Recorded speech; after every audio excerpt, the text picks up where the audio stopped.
Hey everyone! Welcome back to Talk Fluent. How's it going? Good to see you all here again. Yeah, hey guys. So today we're talking about something that confuses a lot of English learners, the past. How do we actually talk about things that already happened? Right, because in English, we don't just have one past tense.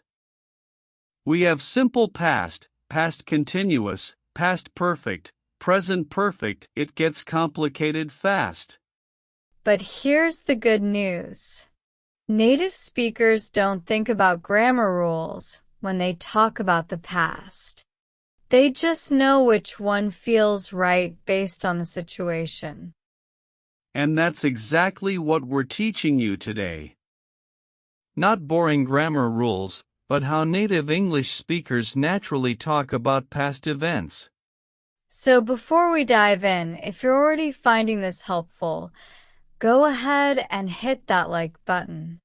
It really helps Talk Fluent grow and reach more learners like you. Yeah, and if you're new here, welcome to Talk Fluent. We're James and Sophie, and we make English practical and easy to understand. So subscribe so you don't miss our new videos. All right, let's get into it. How do we talk about the past in English? First, the most basic way, simple past tense.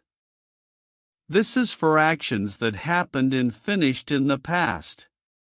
For example, I went to the store yesterday. She called me last night. We watched a movie on Saturday. Notice the time words? Yesterday, last night, on Saturday. These tell you it's finished, it's done, it's in the past. Simple past is your go-to for telling stories about what you did. I woke up. I had breakfast. I went to work. It's straightforward and clear. Most conversations about the past use simple past. Now let's talk about past continuous. This is for actions that were in progress at a specific moment in the past. The structure is was or were plus verb ing. I was sleeping. They were talking. She was cooking. We use this when we want to describe what was happening at a particular time. At 8 p.m. last night, I was watching TV. Or when two actions happened at the same time. I was reading when the phone rang. See that? I was reading is past continuous. It was in progress. The phone rang is simple past. It happened suddenly and interrupted. Native speakers use past continuous to paint a picture, to set the scene. It was raining. People were walking with umbrellas. I was sitting in a cafe. It makes your story more vivid and detailed. Next up, present perfect. This one confuses everyone, but it's actually really common in everyday English. The structure is have or has plus past participle. I have seen that movie. She has visited Paris. They have finished their homework.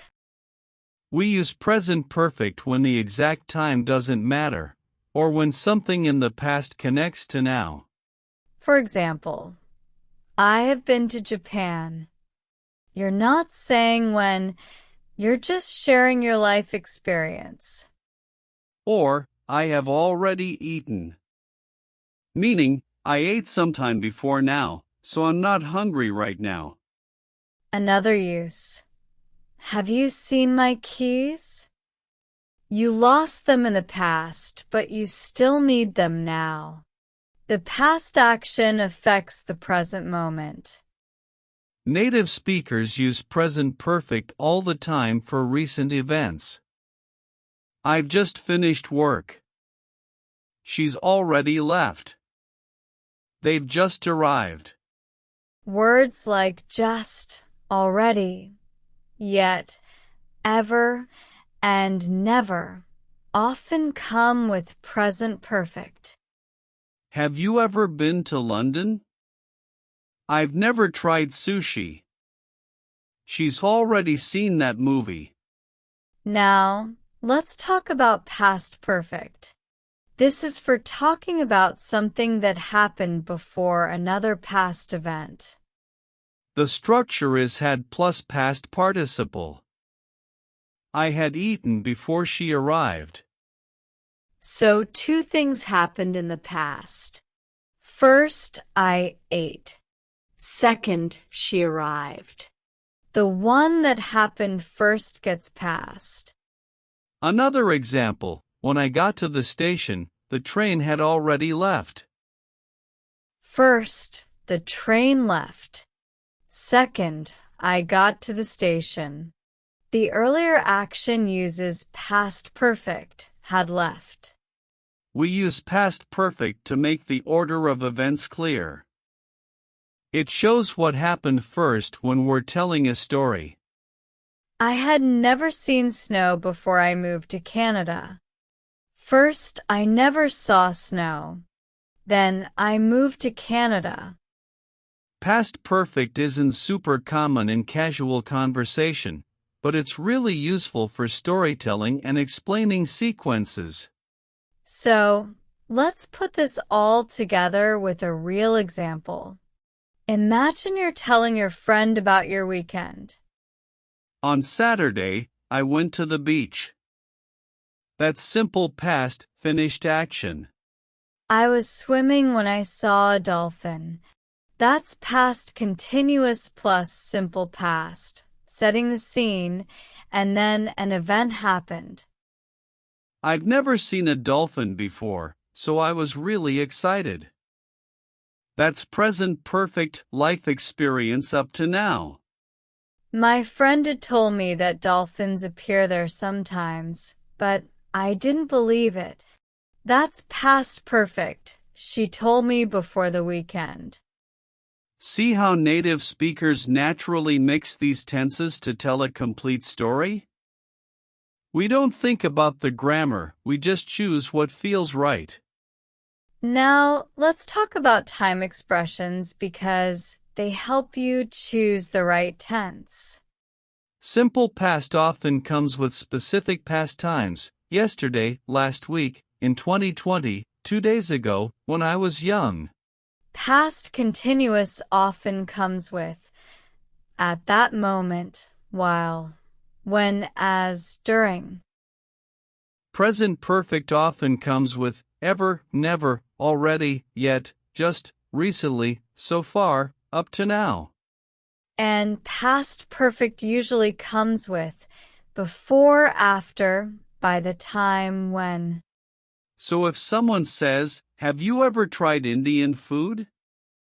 They're using present perfect because they're asking about your life experience, not a specific time. But if they say, "Did you try Indian food last night?" That's simple past because there's a specific time, last night.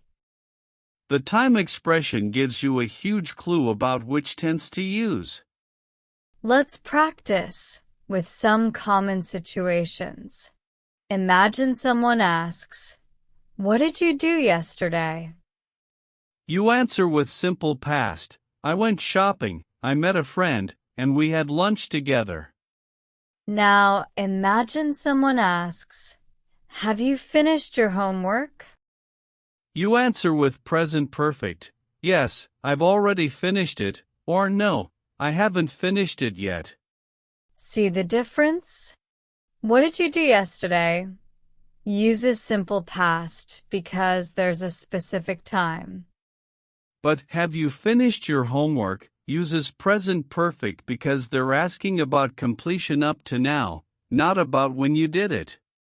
Native speakers switch between these tenses naturally based on what they want to emphasize. If the time matters, we use simple past. If the completion or experience matters more than the time, we use present perfect. Now, here's a tip for learners. Don't stress about being perfect with these tenses. Even if you use the wrong tense, native speakers will usually understand you. Context helps a lot. But practicing these patterns will make you sound more natural and fluent over time. Listen to how native speakers talk about the past in movies, podcasts, and real conversations. Notice which tenses they use and when. And practice telling your own stories. Talk about your day, your weekend, your memories. Use these different past tenses naturally. The more you practice, the more automatic it becomes. All right, let's recap everything quickly. Simple past is for finished actions with specific times. I went to the store yesterday. Past continuous is for actions in progress at a moment in the past. I was sleeping when you called. Present perfect is for life experiences or past actions that connect to now. I have seen that movie. She has just arrived. Past perfect is for actions that happened before another past action. I had already left when she arrived. Time expressions help you choose the right tense. Listen for words like yesterday, while, already, before. And remember, native speakers mix these tenses naturally when telling stories. You don't need to overthink it. Just practice, listen, and over time, it'll feel natural to you too. That's it for today. Thanks so much for watching. Your homework: tell a short story about your weekend using at least 3 different past tenses. Write it in the comments below, and we'll read it.